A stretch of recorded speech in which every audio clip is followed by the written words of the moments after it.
Bonsoir à tous et à toutes. Ce soir, nous allons effectivement vous parler d'un roman d'Olivier Papleux. C'est son 6e roman, donc son dernier roman, qui est paru aux éditions Méo en 2023 et qui comporte 208 pages, donc c'est un gabarit moyen, je dirais. Alors, avec l'accord d'Olivier, on voudrait dédier cette soirée à Gérard Adam, mais si, on lui dira en off pourquoi. J'ai des raisons personnelles, Olivier en a d'autres. On connaît l'expertise de Gérard et on va arriver à ma première question qui concerne Gérard. Olivier, tu as déjà une belle expérience d'auteur derrière toi puisque ça fait près de 30 ans que tu es publié. Mais j'ai l'impression, vu avec un peu de recul, de surplomb depuis les revues aussi auxquelles je participe, j'ai l'impression que ces dernières années, tu as franchi un cap de reconnaissance. Je pense notamment à des maxi-nouvelles chez Lamirois, qui est un vrai spécialiste du genre, et alors maintenant un roman, ton 6e, chez Gérard Adam. Alors, on n'est rien qu'à deux, personne ne nous écoute, et ma première question serait la suivante, Olivier. Qu'est-ce que ça représente quelque part que de travailler avec quelqu'un comme Gérard? Est-ce que c'est fort différent de ce que tu avais connu précédemment? D'abord, pour moi, être édité chez Méo, c'était une promotion, parce que Gérard Adam édite de très bons romans. J'en ai lu beaucoup, donc pour moi, c'était vraiment un aboutissement. Et puis, j'ai pu constater avec toi, Gérard, que je ne m'étais pas trompé, parce que quand tu as lu mon premier manuscrit, que tu m'as aimé, que tu as aimé, tu m'as dit, en l'état, je ne l'édite pas, mais si tu retravailles ces personnages-là, si tu leur donnes plus de consistance, je le prendrai. Donc déjà pour moi, c'est le premier éditeur qui me disait, retravaille un petit peu, ce qui est quand même rare pour moi, donc ça c'était très bien. Et j'ai bien compris ce que tu as voulu, et le deuxième jet était bon. Et ensuite, je voulais aussi un éditeur qui m'aide à affiner un petit peu mon style. Et dans ce sens, on avait vraiment la même vision. C'est que toi comme moi, on aime bien le mot juste, le mot simple. Tu dis toujours pourquoi dire en 3 mots ce qu'on peut dire en un. Et donc, j'avais déjà fait un très bon travail sur ça et tu m'as aidé encore à peaufiner ce texte et ça, je t'en remercie. Et enfin, tu m'as appris à écrire des dialogues. Tu m'as bien expliqué qu'un dialogue écrit n'est pas un dialogue comme ça quand on parle. Et maintenant que j'écris mon 7e roman, je pense souvent à toi pour ça. Voilà. Est-ce que je peux répondre? Merci. Alors, je prends le bouquin et avant de plonger dans le roman, de parler du roman proprement dit, j'ai été frappé par quelque chose qui m'a paru assez subtil, c'est que le titre du livre, La Vénus de la vallée Mosane, c'est un beau titre, mais c'est un titre signifiant. Quand on lit Vénus, on pense à l'universel, quand on voit vallée Mosane, c'est le local. Et donc cette distorsion entre l'intimité-proximité et le grand large, c'est quelque chose qui me botte depuis toujours, mais en plus de ça, j'ai l'impression que c'est un titre programmatique, parce que tu as été fidèle depuis la première page jusqu'à la dernière à ce programme, on peut le dire. Alors, moi j'aime bien de prendre le temps, on n'a qu'une demi-heure je crois, donc on va quand même pas exagérer, mais avant même d'arriver à la première page du roman, ce qui m'a frappé, c'était qu'en fait on avait beaucoup d'épigraphes dans ce roman. Il y en aura en fait pour chaque partie. Mais alors tu as pris, j'ai été frappé par le fait qu'il y avait une épigraphe en surplomb du livre qui n'est pas référencé, alors que les autres le sont. Elles sont très variées, réussies, Mark Twain, Frédéric Nietzsche, etc. Mais la première n'est pas référencée, donc je me suis dit, est-ce de lui? C'est de moi, oui. Et alors, tu peux peut-être nous la lire? Je l'ai écrite, oui. Est-ce qu'elle est jolie? Donc, le roman est divisé en 10 lunes, en 10 chapitres. Et pour chaque chapitre, j'ai effectivement illustré ça par un texte qui parlait de la lune en général. Et au tout début, j'écris la mer et la terre et la lune et ce va-et-vient des marées qui la fécondent. Alors maintenant, rassurez-vous, les préliminaires, c'est terminé, je fonce dans le bouquin. On rentre très aisément dans le livre. Que ce soit l'écriture ou la manière de raconter, c'est aisé, naturel, confortable. On a l'impression qu'on rentre donc dès les premières lignes, les premières pages, dans, passez-moi l'expression, un feel-good book, employé un anglicisme. On est bien, donc un récit assez rose. On a un homme qui sera le héros narrateur André Le Lièvre, qui regarde sa femme comme au premier jour, et je crois qu'ils sont en couple depuis 13 ans. C'est la passion, couple très uni. Ils ont un fils, Emmanuel, 10 ans, particulièrement intelligent, ouvert, curieux, complice avec ses parents.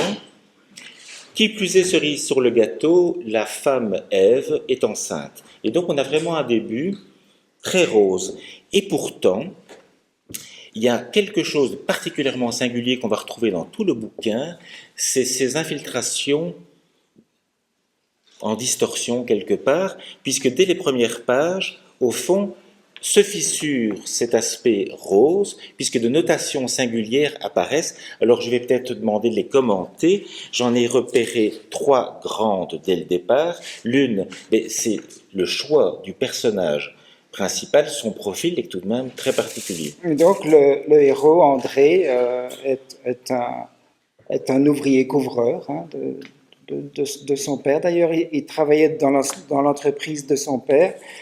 Par contre, il est extrêmement cultivé et intellectuel et il s'intéresse à des tas de choses. Et dès les premières pages, d'ailleurs, il parle d'un travail qu'il est en train de faire sur le patriarcat. Oui, j'étais fasciné. Voilà, je crois que c'est dès la première page. Et d'où ça vient? Ça vient un petit peu pour rendre hommage à mon frère, qui est lui-même ouvrier couvreur et qui s'intéresse à des tas de choses. On avait à la maison quelqu'un comme moi qui était plutôt intellectuel, universitaire. Mon frère qui a arrêté l'école à 15 ans. Et on avait des tas de choses à partager en tout point. On s'est toujours extrêmement respecté. Et voilà, c'était un petit clin d'œil pour lui. C'est pas anecdotique parce que cette tournure d'esprit, cette ouverture, on va la retrouver dans toute une série d'aspects du bouquin. Alors une deuxième distorsion, c'est la femme. Parce que je dis que le héros voit sa femme comme au premier jour, mais quand il décrit sa femme, il y a des notations qui vont complètement à rebours du premier élan. Oui, c'est ça. Donc il est en admiration. C'est une femme, c'est une Ève en tenue d'Ève, hein, comme je dis dans les premières pages. Donc elle passe nue devant lui. Il est en admiration. Pourtant, il dit que elle est pas belle vraiment. Ça frappe. Elle n'a pas un beau visage et malgré, il dit même que le jour de la rencontre, il a hésité à l'embrasser. Tu parles d'une brutalité dans les traits, etc. Oui. Donc c'est assez étonnant alors qu'on sort de ce moment. Et c'est un petit peu déjà un premier indice pour la suite. Absolument. Et la troisième distorsion, c'est Emmanuel. Donc cet enfant adoré du couple de la famille. Eh bien, en fait, Emmanuel... Donc, Emmanuel, il est adopté parce que le couple ne savait pas avoir d'enfant. Et comme ça arrive souvent quand on adopte un enfant, après ça se calme. Ils en ont eu un.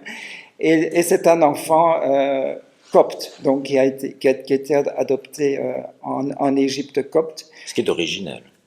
Oui, et pourquoi j'ai choisi ça, c'est peut-être en référence à un voyage que j'avais fait avec un ami copte que j'avais rencontré en Égypte.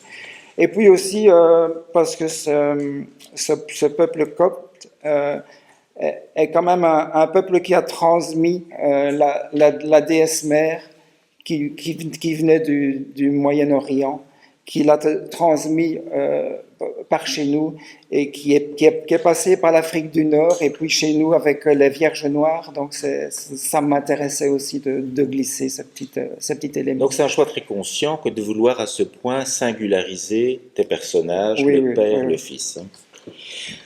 J'ai parlé d'une première tonalité rose, le feel good book. On pourrait parler d'une deuxième tonalité dès les premières pages qui serait au fond une tonalité un peu policière parce que le lecteur est très vite en éveil en se disant attention, il y a toute une série de notations, donc j'ai intérêt, comme dans un roman policier, à faire attention à une série d'indices. On est toujours dans les premières pages et rassurez-vous, je ne vais pas déflorer le contenu narratif, je tiens toujours à... On en parle parfois avec Gérard, d'ailleurs moi je suis un obsédé de la narration pure, donc je ne vais pas déflorer. Tout ce qu'on va raconter ici a rapport aux 10, 15, 20 premières pages, donc un dixième ou un vingtième initial du roman. Mais on a déjà une troisième tonalité qui tout d'un coup surgit, c'est celle du thriller, parce que à un moment donné, cet André qui se veut un très bon père, qui parle à son enfant en l'infantilisant pas, il veut le conduire à un moment aussi important. Il a un problème de racine, cet enfant, puis il y a la grossesse, l'accouchement prévu, et il va le conduire chez un grand-père maternel. Alors, vous allez me dire, c'est vraiment d'une banalité confondante, sauf que pas du tout, puisque dans ce cas-là, c'est un grand-père que Ève n'a plus de contact. Donc Ève n'a plus de contact avec son papa, on va pas dire pourquoi, mais donc c'est André, son mari, qui aimerait bien préserver des liens, une certaine identité familiale pour son fils, donc il va voir le papa d'Ève, et c'est là qu'il apprend que la maman d'Ève est morte en couche. Et puis très vite dans les premières pages, comme tu dis, on apprend que les deux autres ancêtres féminines sont mortes en couche. Donc la grand-mère, l'arrière-grand-mère. D'où ce thriller, ça j'ai adoré comme tu as présenté mon roman, Gérard, lors de la première vidéo. Je ne l'avais pas perçu aussi bien. Et j'ai réutilisé tes mots après pour mon speech, pour dire que c'est vraiment un thriller. Où le coupable est un jeune néandertalien, parce que ça, on va en parler. Et il faut attendre la dernière page pour voir si l'assassin va arriver à ses fins. Donc, coup de tonnerre, impression d'un thriller, mais de manière subtile, puisqu'il n'est pas question de course-poursuite, de meurtre, etc. Mais le récit s'est tendu. Dans la suite du récit, il va y avoir de nouveau une distorsion, puisque d'un côté, on a Ève qui, figure assez traditionnelle de la femme, dans ce cas, est fort recroquevillée sur elle-même pour vivre sa grossesse, alors que le mari, c'est presque l'image aussi traditionnelle du chasseur, c'est lui qui croit que sa femme est réellement en danger, il se convainc qu'il est quelque part Superman, que lui seul peut la sauver, et qu'un compte à rebours de 37 semaines, je crois, dis-tu, a commencé. Dis-le, oui. Et il va se lancer donc dans toute une série de pérégrinations pour aller chercher des informations très inaccessibles et essayer d'avoir accès à des personnalités qui sont très très inaccessibles.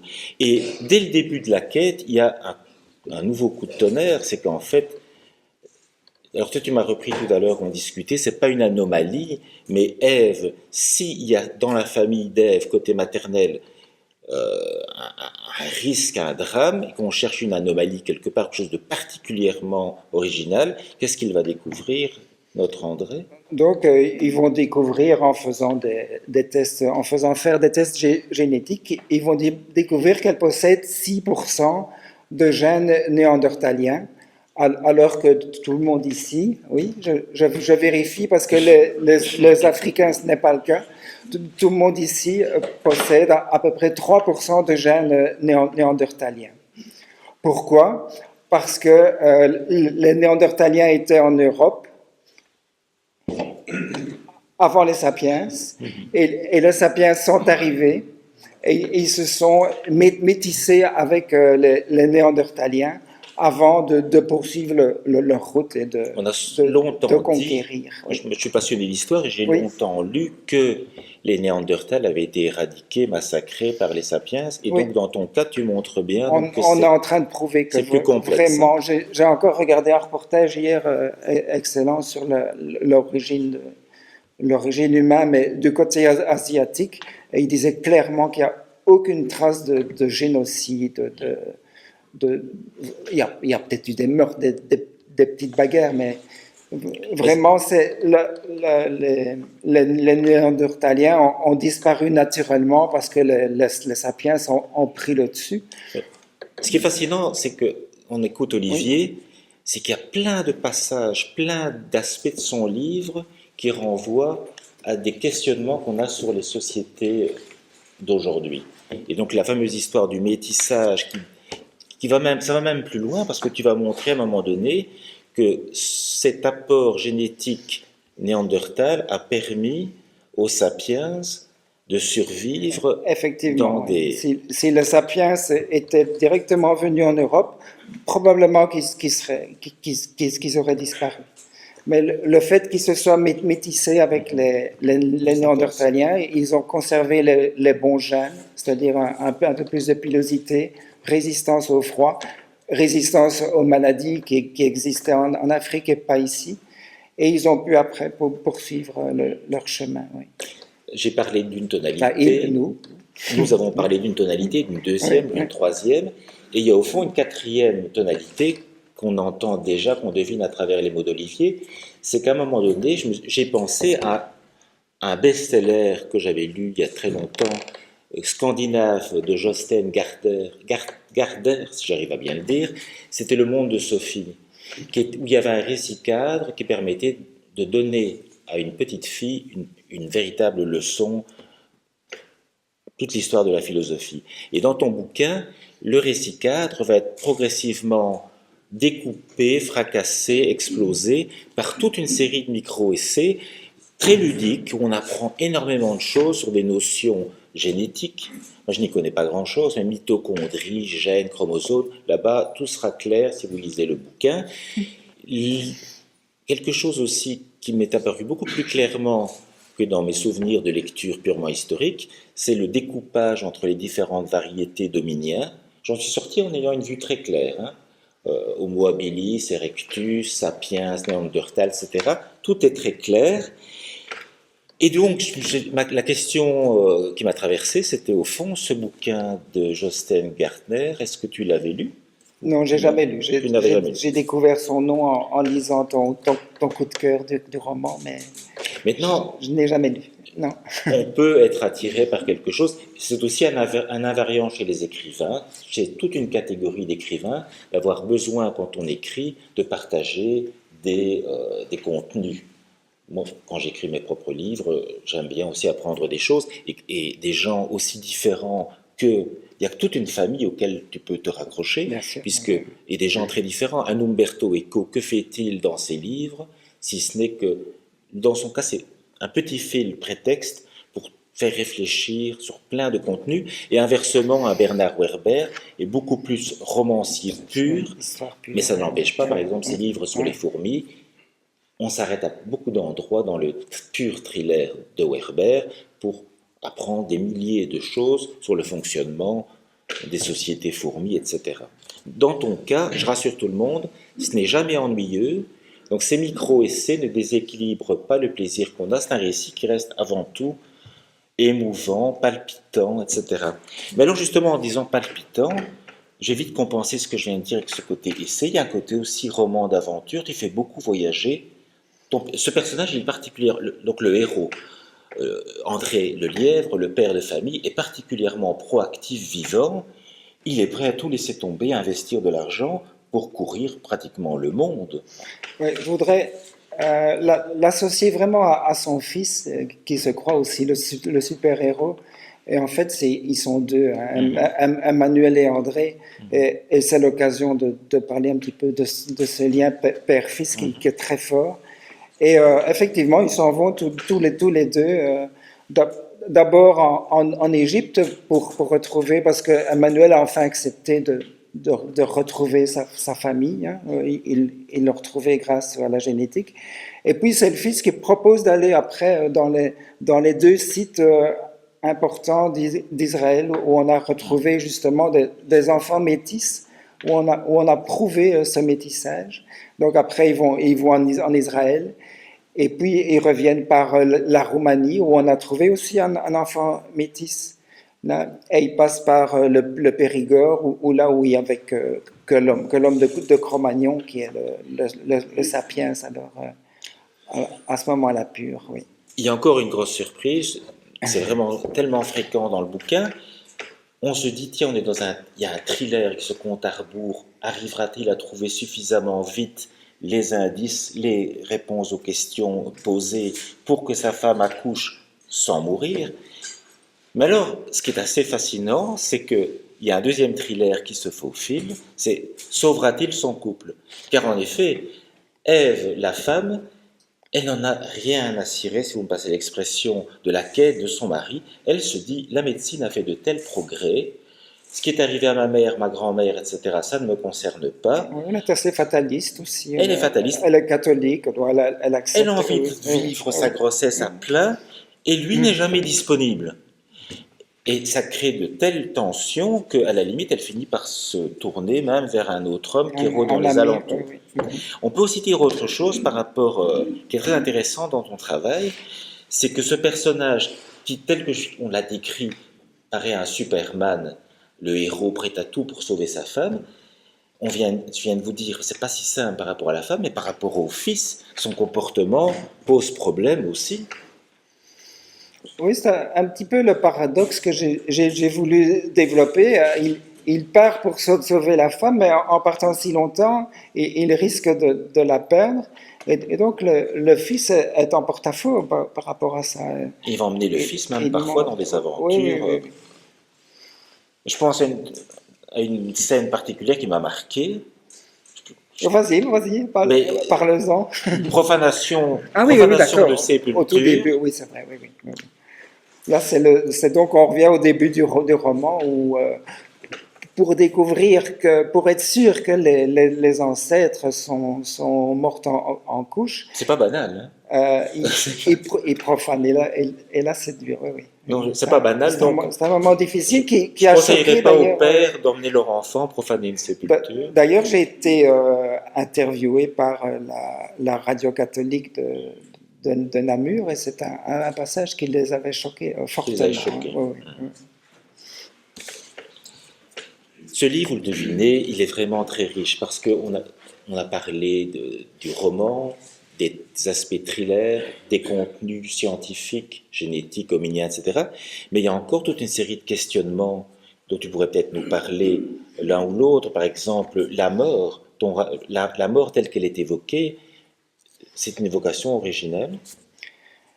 Oui, il y a deux grands aspects que j'ai voulu évoquer. Le premier, c'était le cycle de vie, le cycle de la Lune, mais aussi des civilisations, la disparition des civilisations, la nôtre qui va disparaître aussi. Et par là, donc, cette notion de mort, qui n'est pas vraiment une mort, puisque ça, la vie revient autrement. Et je développe ce thème finalement à plusieurs endroits, en expliquant que si nous sommes ici... Tu m'avais marqué. Si nous sommes ici, c'est parce que des personnes qui possèdent de mauvais gènes sont mortes. C'est l'évolution, c'est la théorie de l'évolution. Il faut savoir aussi qu'une personne qui possède des mauvais gènes, elle meurt avant de procréer.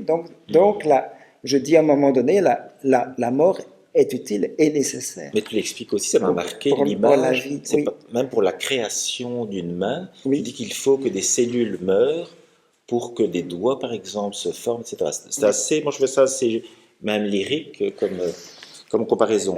Effectivement, la mort est en nous tout le temps, bien sûr, les cellules meurent, oui. On a parlé des métissages aussi. Ça renvoie à toute une série d'interrogations sur les migrations, etc. Donc ça, c'est aussi assez fascinant. C'était un thème important aussi, et d'ailleurs, je l'aborde avec l'ami d'André, qui deviendra l'ami intime d'Ève, qui est quand même atteint d'un racisme primaire. J'en profite pour expliquer que la notion de race n'existe pas, c'est prouvé. Et si elle existe, ce sont nous les sapiens qui sommes les étrangers finalement, puisqu'on est venu après les Néandertaliens, et c'est nous qui avons pris la place des autres. Donc il Et alors Et encore oui. autre chose, c'est un auteur féministe, puisque tu parles de manière très intéressante aussi des sociétés matriarcales qui fonctionnaient apparemment mieux. Oui, Marija Gimbutas prouve ça dans son livre que j'ai lu avec attention. Effectivement, la société matriarcale très lointaine fonctionnait beaucoup mieux. Et j'explique un petit peu la raison. Euh, Pourquoi ça fonctionnait bien. Bon, tu Oui. peux le dire? Oui. Eh bien, en fait, on avait la mère et tous ses enfants, et donc toutes les personnes qui appartiennent à la famille de la mère ou de la grand-mère vivent ensemble dans un clan. Et s'ils veulent procréer, ils doivent rencontrer, par exemple, une femme doit rencontrer un homme d'un autre clan, mais ils ne peuvent pas vivre ensemble, puisque cet homme de l'autre clan vit dans le clan de sa propre mère. Alors, dans ce clan, tout est conservé, il n'y a pas d'héritage, il n'y a pas de problème de couple ou de divorce, puisqu'ils ne vivent pas ensemble. Donc, il y a beaucoup de... C'est à C'est très méditer. intéressant, oui. C'est à méditer. On remarquera que Platon, donc Platon, dans sa démonstration des sociétés utopiques, il montrait aussi que c'était différent, mais qu'il fallait retirer les enfants quelque part aux parents pour que l'éducation se fasse mieux. Bon, c'est un sujet ouvert. Sujet ouvert. Il y a un aspect qu'on n'a pas encore abordé, je ne vais pas le faire en théorisant, je propose qu'Olivier, parce qu'il y a la langue aussi d'Olivier, elle est au service du texte. Il a dit avec beaucoup d'humilité que Gérard l'avait aidé à donner du naturel, et c'est vrai que tout ce que tu as écrit, moi, me semble très naturel. Les dialogues, il y a au moins 2 ou 3 types d'écriture. Quand on parle d'explications plus théoriques, il y a un certain type d'écriture assez clair et net, et c'est très vivant quand ce sont des dialogues familiaux. Mais l'idéal, c'est peut-être que tu nous lises Oui, un extrait que tu as choisi. ce ne sont pas des dialogues, mais je vais le dire. C'est à la page 18, donc voilà, on dévoile rien. Aux portes de l'adolescence, Emmanuel a besoin de se forger une identité qui lui permettra de vivre cette période avec sérénité. Dois-je l'aider en lui balisant le chemin ou lui épargner des recommandations qui tôt ou tard l'étoufferont? Comment modérer l'exaltation et la fierté ressenties lorsque je pense à lui? Aujourd'hui, désorienté par ces réflexions, je pars seul à la découverte de la petite commune de Sclin, enclavée dans une boucle de la Meuse à une quinzaine de kilomètres de chez nous. J'aime l'histoire de nos paysages, les morceaux de route abandonnés et les tombes qui racontent. J'aime deviner les drames et les passions, imaginer d'autres vies que la mienne. J'y reviendrai avec Emmanuel et partagerai avec lui un peu de cette belgitude.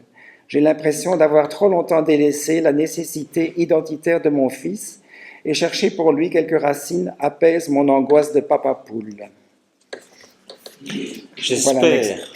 J'espère qu'on vous a donné envie de découvrir ce livre, de découvrir pour vous-même, mais je trouve que c'est une excellente idée de cadeau aussi. Parce qu'on a, mais oui, mais c'est vrai, tu apprécies que je fasse du marketing. Mais honnêtement, bon, ce livre, je l'ai classé dans mes 10 lectures préférées de l'année 2023. 2023, ouais. Il y côtoie un livre de Zola ou des livres de Vincent Engel qui, à mes yeux, est primus inter pares en Belgique, ou une grande écrivaine féminine, c'est une écrivaine, elle est féminine nécessairement, américaine que j'admire, Grace Metelius, qui est connue pour de mauvaises raisons, mais qui était quelqu'un de fabuleux. Bon, tu es dans ce top. Évidemment, un bouquin qui apprend en amusant, en distrayant, qui captive en émouvant, qui réunit l'intimité, la proximité et le grand large. Et qui plus est, en ces temps où tous les jours on ouvre nos petits écrans, nos grands écrans, les journaux, qu'est-ce qu'on voit? Tous les jours, l'irruption, l'explosion, l'enflement des populismes, les guerres, etc. Or, ce livre, de la première à la dernière page, c'est une leçon d'humanisme où pratiquement, j'espère que vous en êtes rendu compte, pratiquement tout interpelle et interroge. Il ne faut jamais se fier aux premières apparences. Il y a beaucoup d'ambivalence, beaucoup d'ambiguïté. Donc pour moi, c'est une leçon d'humanisme et qui est en plus transcendée par la vitalité du héros, donc la vie, l'appétit, la proactivité. Donc c'est quelque part une réponse au monde Peut-être une réponse. trop Oui. morose qui nous apparaît à tort ou à raison, enfin je crois que c'est quand même globalement à raison, journellement. Donc merci à Olivier, merci à Gérard de nous offrir Je voudrais cet quand même excellent livre. te remercier d'avoir écrit ceci beaucoup de cœur le 17 mai 2023 parce que grâce à ça, le livre a été repéré par la RTBF. Il a été élu parmi les 10 livres de l'été. Et puis, tu sais ce que Oui, c'est tant mieux. dès qu'on parle d'un livre. Après, Mais tu le mérites. il a tourné. J'ai été invité dans d'autres présentations et on l'a vu dans des librairies. Pas assez, mais voilà. Merci en tout cas. Merci.